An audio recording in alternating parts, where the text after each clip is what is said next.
Good morning. Are we paying too much for petrol at the pumps? There are new calls this morning for supermarkets to cut their prices, with claims they are not passing on a cut in costs.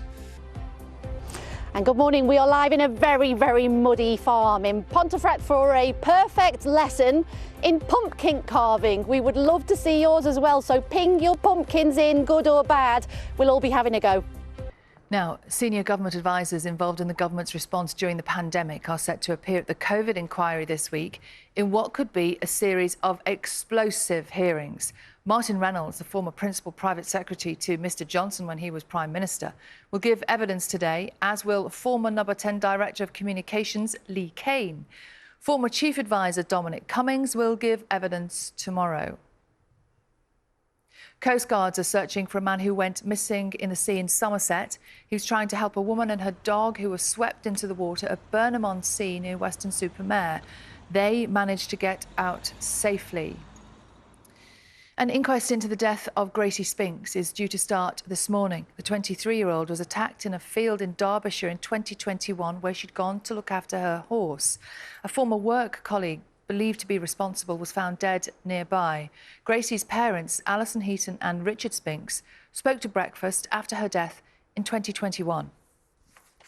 Yeah, she was a ray of sunshine, a beautiful young woman at the beginning of her life, her adult life. She mapped out what she wanted to do. She was passionate about animals and horses. Swimming, she loved swimming, didn't she? She was a talented singer, played the piano, beautiful artist. She loved musical theatre. She lit up the room wherever she went. Everybody loved Gracie. She was very fun, happy girl, and was the life and soul of our house. I was so proud of her. I was really proud of her. We can't believe she's gone, and I don't think we'll ever accept that or believe it.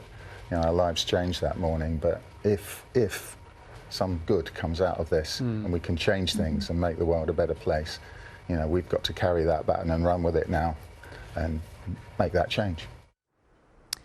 Portuguese police have told BBC Panorama they have apologised to the parents of Madeleine McCann for the way they handled the case.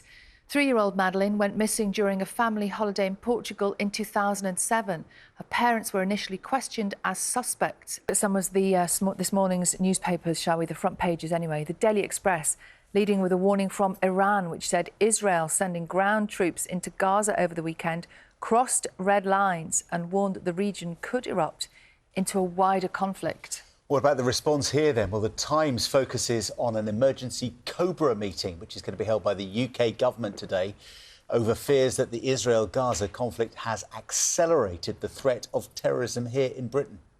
Pages one story dominates once again, the FT reporting that Israel is expanding its ground assault on Hamas, even though the humanitarian crisis in Gaza is getting worse.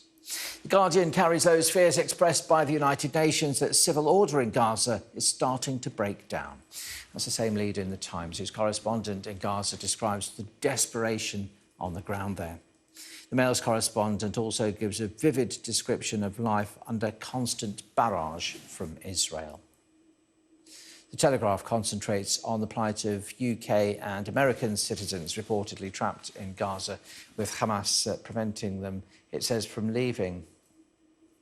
The Express, meanwhile, leads with a warning from Iran that the conflict could erupt into a wider war if Israel's onslaught continues.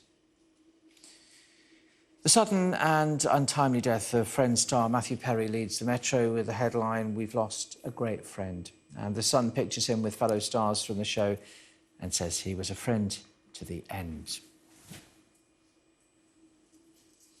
Now, if you want to see any of those front pages again, or indeed read the stories, then do scan the QR code on your screen.